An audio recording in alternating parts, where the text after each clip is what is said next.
Hello guys, welcome to my presentation. So for my topic is exploring the intersection dynamics of student and coaches within the NCAA. And these are the bullet points for my presentation. We're going to go through the introduction, problem statement, background, historical, current understanding, rationale for secondary research, what are the coaches' roles and mentorship, compliance and ethical conduct, counter argument, reason behind coaches' decision making, current problem, common mistake, literature review, statistics, and references. So for the introduction, so this is a research study that explores the needs of coaches, student athletes, and the NCAA themselves, and the effects on the mental health and wellness, academic success, and athletic performance within this organization. For student athletes to succeed, they need coaches who understand that academics and well-being come before any athletic involvement at college level. Doesn't matter if it's D1, D2, or D3. For coaches to succeed and produce a successful team, they need the right amount of support and aid from the university. Fully balance these two roles, with the main focus on the academic and well-being of the student athlete. Mental health and other struggles will occur when the relationship between these two roles is broken or not fully functioning. Problem statement. The issue with combining the academic side with athletic performance are mental health symptoms such as mental health symptoms such as depression, anxiety, and eating disorders. Rise in the use of modern technology and time spent on social media. This correlate with the mental health. The more time student athletes spend on their phone, social media, Snapchat, Facebook, Instagram, the more likely they are to become depressed or face any other symptoms of mental health. There are four main characteristics that most athletes possess. They are the driven, focused, goal-oriented, and high-achieving individuals. Unfortunately, these four are also qualities that have been showing in studies to be a case of anxiety, depression, and stigma for not seeking help. And the stigma that surrounding mental health is very important that we break it, because mental health is often viewed, for those who struggle with it, that it's embarrassment. They are afraid to speak up due to the embarrassment. They're afraid that they might look and be viewed upon in a negative way, and that they are something wrong, like they standing out, and they might not even realize the importance of speaking up, and how often that they are not alone, and that there are so many others who deal with this mental health issues as well. But due to the stigma is going down, thanks to breaking the uncomfortableness and be more creating an environment where it's encouraged to speak about these sort of things.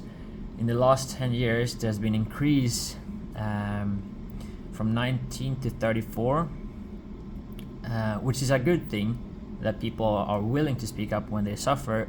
But this had led to another problem, which is the high demand that universities now have been struggling to keep up, since it's been a 15% demand of people seeking help from the mental health services. Some universities have not been able to keep up with this, which is something they need to work on. So problem statement, here's a survey that a school conducted about a sports team, and let me just since coaches are under constant pressure from the school to produce winning results, the training program with the youth leagues have intensified, which has increased not only to a better level of athleticism, but also more athletes have reported feeling more stress, ego-based environments, and psychological and physical overload over a long time. And As you can see, these are some of the symptoms that athletes themselves have reporting struggling with, and as you can see, a lot of them have a lot of different mental health stress and mental issues, different kinds of symptoms.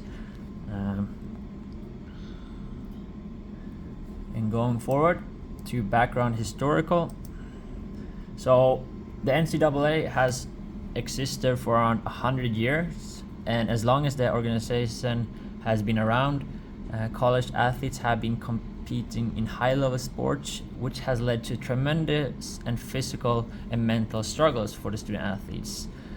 These athletes daily undertake a high intense training, many times, multiple times a day, all while trying to succeed academically on a high level as well.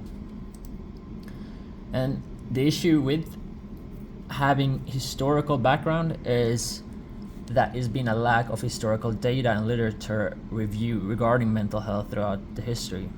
It's just in the last 10 to 15 years that studies has acknowledged the importance of mental health and what is to provide a friendly and encouraging environment to break the stigma and shame and embarrassment that often comes with dealing with mental health.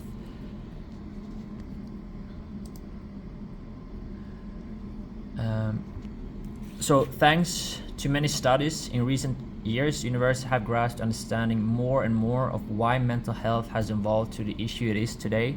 Student athletes and coaching population have recognized the growing issues that student athletes are battling on a daily basis. Mental health issues will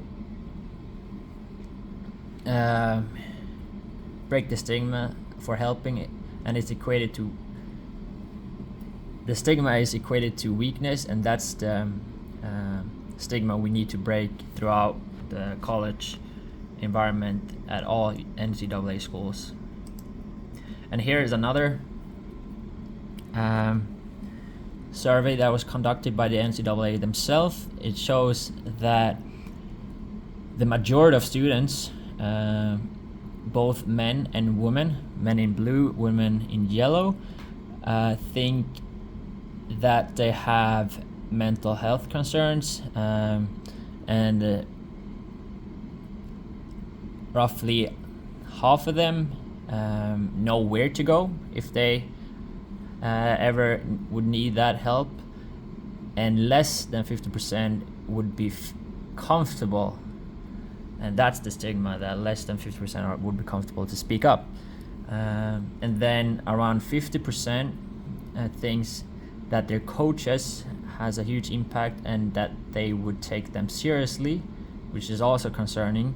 And then luckily it's a little bit higher when it comes to my teammates and friends, that they would think that they would take them seriously. And then for women it's less than 50%, and the men a little bit higher would say that the university itself provide that like encouraging and a prioritized environment for the student athletes. And I mean, all these 6 bullet points are very concerning, that they are not much higher than they are. And for coaches concerns, there are pretty high numbers too. Women, here it's both women and men, but in blue we have head coaches, and for the yellow we have assistant coaches. So for coaches who felt mentally exhausted, it's 40% and 36% for assistant coaches. And then more than a third also feels that they're overwhelmed or what they do, and I'll talk more about why they feel that way. And then roughly a third, and for the assistant coach less than a third, experience that they have sleep difficulties. So going forward, the rationale for secondary research.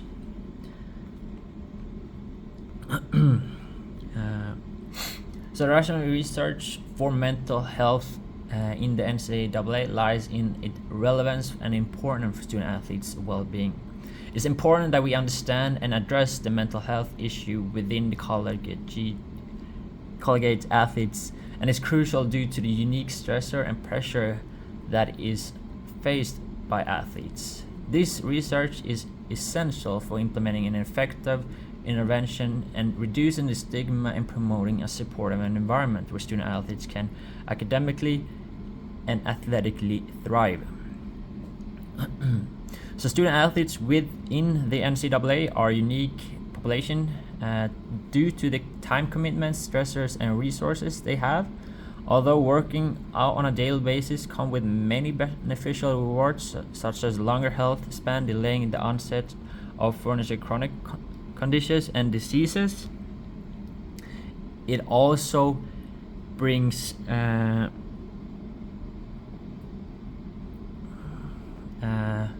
a lot of negative things to it. Let me see, I think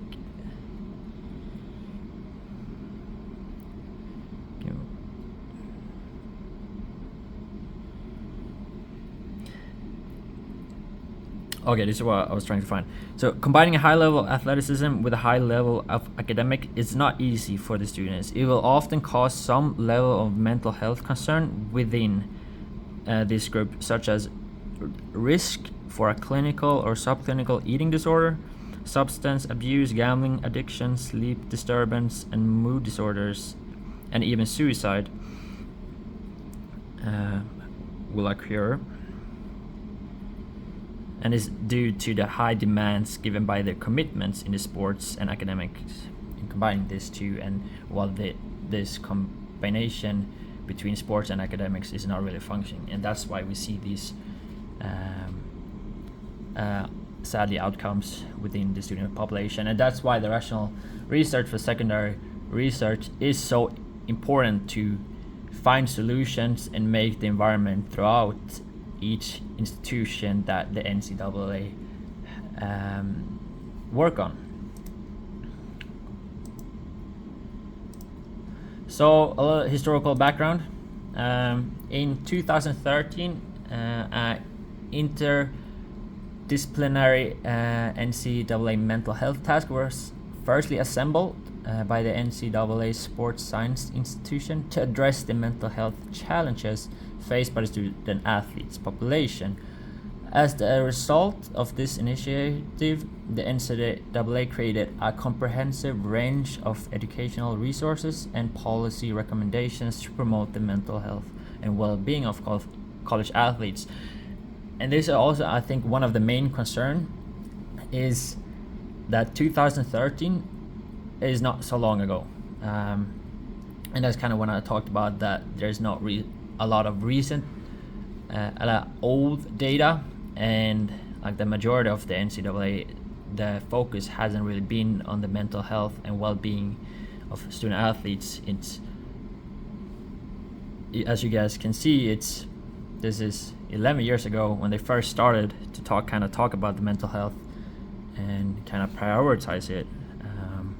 But it's good that they finally did it, and a lot of work still needs to be done, but we'll get to that too.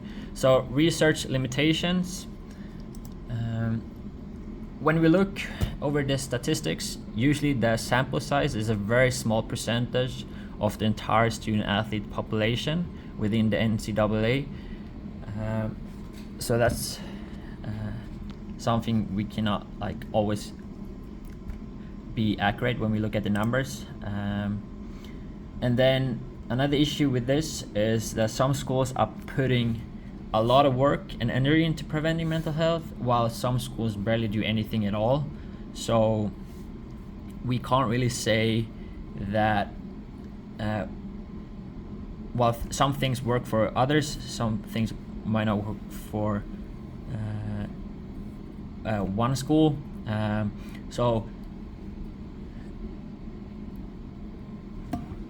For example, if a university has a lot of resources talking highly about mental health and making a very friendly and encouraging environment about it, then their result would be much better than a school that don't talk and encourage these things, and or maybe lack in some steps behind it. Another limitation is that the institution have different types of coaching styles and team cultures who can be significant factors too. This problem is also based on individuals, and every individual react to different things. Some may get depressed because their coach teaches them in a very rough way, while others might be depressed because they don't feel like they get enough support throughout their school. So there's many factors to why people feel depressed, and that's not really, there is not really a genuine accurate answers. There's a lot of reasons why, but we can never say to a certain why people feel the way they feel. And then drawing a definitive conclusion on mental health is also very restricted within the NCAA athletes. And mental health is also a very sensitive topic. It often makes people afraid to share the struggle, with the risk of being judged. And this is why the reliance on the self-report data that I and the NCAA look upon is we have to look it with a skeptical eye, and say that they might be much higher than it seemed to be, and kind of work with that information in mind. So recommendations on what to do. I would say the biggest recommendation based on the result given by the NCAA themselves is to break the trend of making mental health a topic that's not sensitive to bring up, rather to be encouraged to talk about. By doing this, the survey will show more accurate data and provide better solution and help to the student athlete population within the NCAA. And as you can see, this is also backed by the data I provided earlier, where from the last 10 years, the stigma has broken down overall throughout the entire NCAA institutions by increasing they or encourage students. So 15% more of the student athlete population are willing to speak up. So it's backed by data, but then we'll also have to figure out and support the universities to have all the resources to help these new clients. Another crucial part is the importance of conducting longitudinal studies to track the NCAA athletes' mental health over time, which will lead to a greater understanding of trends and risks. And I think it's a good thing in the last 10 to 15 years that we have seen a lot of data to support reasons why people are feeling depressed, how can we prevent it and all that. So, but I think if they started 50 years or so, they would come much they would have so much more help and prevention and implementation to tackle this mental health pandemic that's going on in NCAA institutions. And then we should have more diverse samples should be conducted to expand the samples from every kind of sports institution, division, and demographic background and gender, basically trying to figure out exactly where we can track the depression from, just to make the help better. And also qualitative research where interviews on focus group gain insight to the subjective experience and the cultural factors that all influence students, athletes, and their well-being. Have intervention strategies and programs that focus on the support and the unique stressor that student athletes so much needs. Another crucial recommendation is to create collaboration where outside professional and athletic departments work with the NCAA to create a better environment. So, for the compliance and ethical conduct, there is 16 principles for intercollegiate athletes, and these 16 principles are bullet points for the standard guidelines for the institution to create the best environment possible when letting their students compete within the NCAA, to create the best possible conference. The NCAA was made, one of its main ideas was the well-being and development of student athletes, while also focusing on diversity, equity, inclusion, integrity, sportsmanship, and each of these institutions that are within the NCAA has to follow these rules to be able to compete within the NCAA. And these are the 16 bullet points.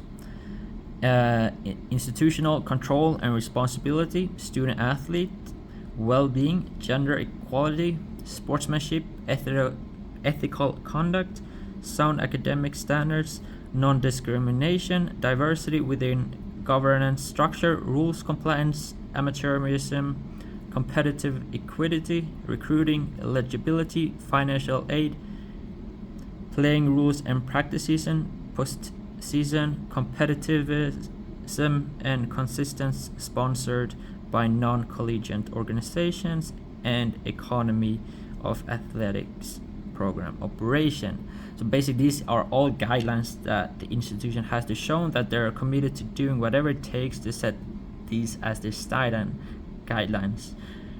And here I quote from the NCAA Constitution: "The basic purpose of the association is to support and promote a healthy and safe intercoordination athletics department that will include national championships as an integral part of the education program and the student athletes as an integral program of the student body."